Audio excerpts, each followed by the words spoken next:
Hey everybody, Pastor Pete here. I'm reading from Psalm 122, verse 1. I rejoiced with those who said to me, "Let us go to the house of the Lord." Well, we all understand the feeling there, right? We've been away from the house of the Lord, been away from the church building for a long time now, and we look forward to getting back in there. So why do we rejoice in the thought of getting back into church? After all, we can worship God anywhere. After all, we've been talking about that. God's Word is not quarantined. God's Spirit is not quarantined. We can be the church. We can be believers in Jesus Christ no matter where we are, but still, we have a real affection for that building because so many important things there. Think about all the people that have been baptized there. Think about the many times that we have joined together to receive Christ's body and blood in the sacrament of the altar. Think about the many times that we have heard the good news of forgiveness in Jesus Christ, and the many times that we have lifted up our voices in praise and in prayer in that building. That makes that space pretty special to us, and we want to get back there. Think of all the people that we know and love from gathering together in the church, and we want to get back into communion and into fellowship with them. So, of course, we're rejoicing at the thought that we can get back into the building. So at this point, we are still planning on being in the building this Sunday on the 31st. Again, I'm saying we're hoping and we're planning, but we are also recognizing that there may still be some restrictions that get put on us that are going to keep us from getting into a traditional worship service in the building. And I apologize for this. I'm the kind of person who can be pretty flexible and pretty adaptable to different circumstances, but I really don't like having to stand in front of this camera and say, maybe not. I don't like that at all, but we're going to do the very best that we can. And as I've said before, we are going to be respectful of the ruling authorities, the governing authorities that God has placed over us. We are going to be respectful. And if there are things that we disagree on, we're going to address those things in a respectful way and in appropriate channels. Okay? But we rejoice in the thought that we're going to get back into the house of the Lord. Okay? So today is the 29th of May. Time right now is about 12 minutes after 3 in the afternoon. And, I wanted to read something else as we think about getting back into church and we think about the restrictions that we're going to have to place on ourselves.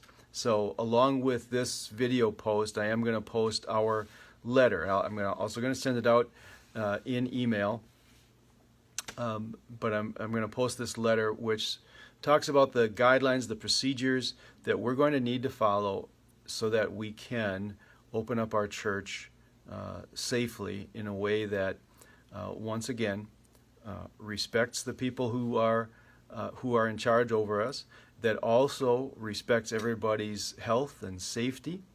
And I wanted to read this. We like to say that what's going on right now is just something that has never, ever happened before. And actually, that's not exactly true.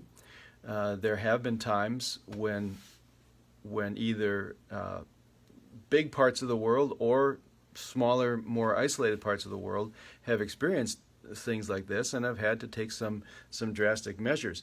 One of those times was back in the days of Martin Luther. The bubonic plague or the Black Death had actually passed through Europe long before Luther's time, but there was a relatively small outbreak of it in Luther's day, and Luther had some things to say about it. Just like today, people were of very divided opinions about what to do during this time of plague. People were also very divided, not so much about political parties the way it is today, but they're very divided over denominational lines, Lutheran or Protestant versus Catholic, and the Catholics love to blame the Lutherans and the Protestants. The Lutherans and the Protestants love to blame the Catholics, and nobody was seeing eye to eye. So there's nothing new under the sun. But let me just read this paragraph here. It's a little bit long, but I want to read a lot to give you the context. Luther writes, "Others sin on the right hand. They are much too rash and reckless, tempting God and disregarding everything which might counteract death and the plague. They disdain the use of medicines. They do not avoid places and persons infected by the plague, but lightheartedly make sport of it and wish to prove how independent they are. They say that it is God's punishment. If he wants to protect them, he can do so without medicines or our carefulness.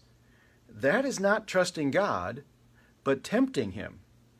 No, my dear friends, this is no good. Use medicine. Take potions which can help you. Fumigate house, yard, and street. Shun persons and places where your neighbor does not need your presence or has recovered. And act like a man who wants to help put out the burning city. What else is the epidemic but a fire which, instead of consuming wood and straw, devours life and body? You ought to think this way. Very well, by God's decree, the enemy has sent us poison and deadly offal. Therefore, I shall ask God mercifully to protect us. Then I shall fumigate, help purify the air, administer medicine, and take it. I shall avoid persons and places where my presence is not needed, in order not to become contaminated and thus perchance infect and pollute others, and so cause their death as a result of my negligence. If God should wish to take me, he will surely find me.